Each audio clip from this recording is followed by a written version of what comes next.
junjungan kita Nabi besar Muhammad Sallallahu Alaihi Wasallam, kepada keluarganya, para sahabatnya, dan para pengikutnya sampai yaumul qiyamah nanti. Yang selanjutnya, kaum muslimin rahimakumullah, bahwasanya khususnya di bulan Ramadan ini merupakan satu bulan yang harus kita jadikan sebagai tempat pembelajaran, sebagai tempat pembelajaran untuk memperbaiki dan untuk menjaga hati kita supaya menjadi hati yang betul-betul lebih sesuai dengan tuntunan agama Islam. Sholat subuh merupakan sholat yang paling sedikit rakaatnya. Selain sholat subuh ada yang lebih sedikit. Napa dulu sholat saya nulis sedikit karena dibandingkan sholat subuh ada. Namun justru sholat subuh itu merupakan satu sholat yang luar biasa. Rasulullah bersabda, "Ra'atal fajri afdalu min afdali dunya wa ma fiha." Maka sholat subuh itu merupakan satu sholat yang nilainya lebih banyak daripada dunia seisinya. Maka sholat isya 4 rakaat dan subuh merupakan tapi justru subuh itu juga lebih besar nilainya. Namun memang halangannya lebih banyak. Ada alasan apalagi malamnya begadang, waktu subuh belum bangun, dan sebagainya. Bahkan kalau bahasa Indonesia rasa seni males. Berbeda kami pola-pola kadang sudah mendengar suara dan di waktu sudah menjelang subuh itu waktu yang istimewa, yaitu waktunya permintaan ampun kepada Allah diterima oleh Allah SWT. Ini merupakan satu ibadah yang sangat penting kita dengan marilah kita betul-betul untuk rajin ke masjid. Orang yang rumahnya jauh akan lebih bahagia kalau rajin ke masjid.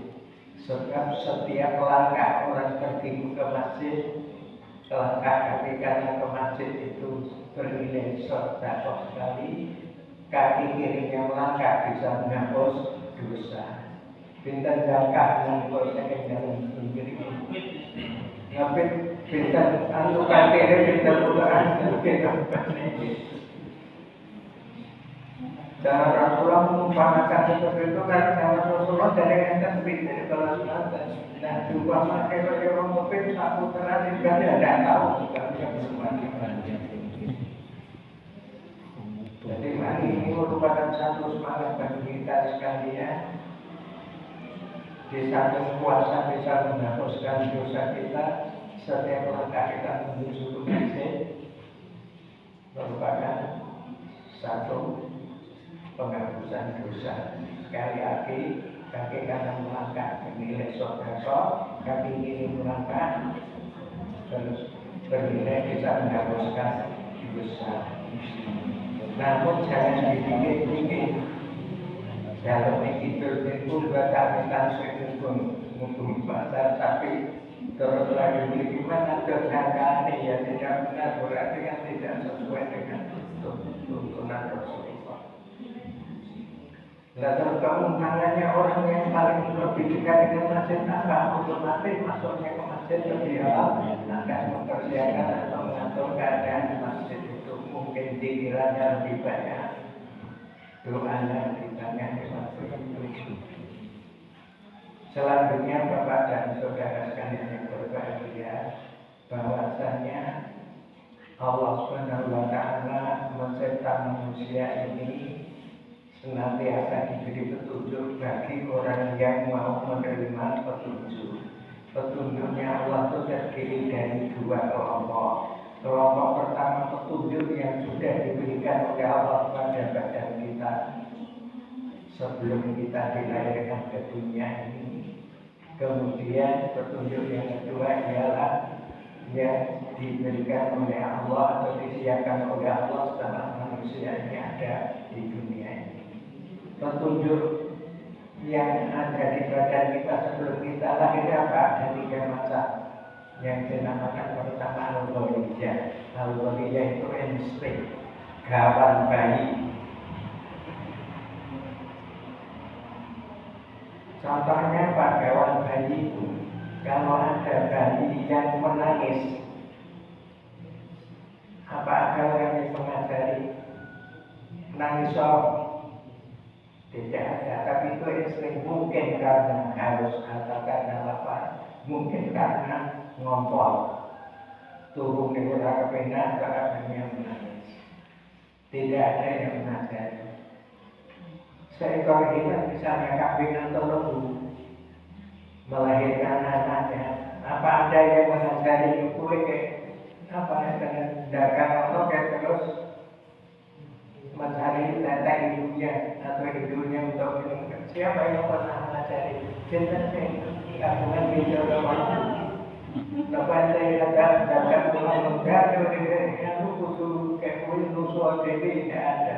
Otomatis mereka itu akan ini adalah ghaliyah, yaitu insting atau gawan bayi kalau orang mengatakan. Demikian juga ibu-ibu yang memberikan air susu kepada putranya atau bayinya. Begitu istilahnya apa ya? Mulut si bayi itu ditempelkan ke kakaknya yang kupingnya. Tidak usah diajar tentang kakak ini kayaknya suka atau berbaik tidak ada yang tapi otomatis. Ini petunjuk Allah, hadiah Allah pada kita sekalian. Kemudian yang kedua yang dinamakan al-khawas. Al-khawas itu apa? Panca indera. Ada pepatah atau kata-kata orang bijak mengatakan bahwasanya al-khawas itu makrifat. Panca indera itu merupakan pintu daripada pemahaman atau pembuktian. Panca indera kita juga ada mata, ada telinga, ada mulut, dan lain sebagainya. Kalau seandainya orang tidak diberi panca indera, tidak akan tahu orang itu kalau berjalan apa dalam buka apa mulut legam apa orang nyepeda dalam itu berubah tidak punya penglihatan. Nah, marilah panca indera ini kita gunakan sebaik-baiknya sesuai dengan tuntunan daripada Allah Subhanahu wa Ta'ala. Kemudian yang ketiga yaitu akal pikiran. Akal pikiran ini hanya diberikan oleh Allah Subhanahu wa Ta'ala kepada manusia. Maka betul-betul apa yang difirmankan oleh Allah dalam surat At-Tin itu lakon yang melaknal insana fi ahsani taqwim, sebaik-baik dan sempurna bentuk daripada makhluk Allah adalah manusia dan ini kelengkapan akal pikiran. Dengan akal pikiran itu manusia luar biasa. Hewan yang seganas apapun, harimau, singa dan sebagainya mudah ditaklukkan oleh manusia. Semua yang ada di alam dunia ini oleh Allah diserahkan untuk keperluan manusia. Surat Al-Baqarah ayat 29 sampai disabdakan oleh Allah Subhanahu wa Ta'ala, "Huwallazi khalaqakum ma fil ardi jami'an." Dan Allah itulah yang telah menciptakan seluruh dunia ini untuk kepentingan daripada kamu sekalian. Kalau saya contohkan hewan buas ada harimau, singa, gajah, gagak, dan lain sebagainya itu kepentingan manusia untuk dijadikan dalam kebun binatang dan akhirnya menghasilkan emas. Kalau orang yang masuk ke kebun binatang itu otomatis membayar tiket. Dipakai untuk pertunjukan. Tidak sebaliknya, alhamdulillah. Hewan gajah itu diciptakan untuk kepentingan manusia. Kalau sebaliknya manusia diciptakan untuk ibadah keagamaan, repot kita sekalian. Punya itu berpokok yang istimewa mata kita apa berani keluar dari rumah. Ini keistimewaan daripada Allah Subhanahu wa Ta'ala, maka mari kita gunakan akal pikiran kita yang sebaik-baiknya. Namun kebanyakan manusia yang kurang perhatikan daripada hukum Allah, akal pikiran itu justru melunjak luar biasa. Orang jangan katakan paribasan jagat harap dia baik. Apa-apa harus menjadi miliknya, semuanya serba ingin diraih. Karena akal pikiran yang seperti itu,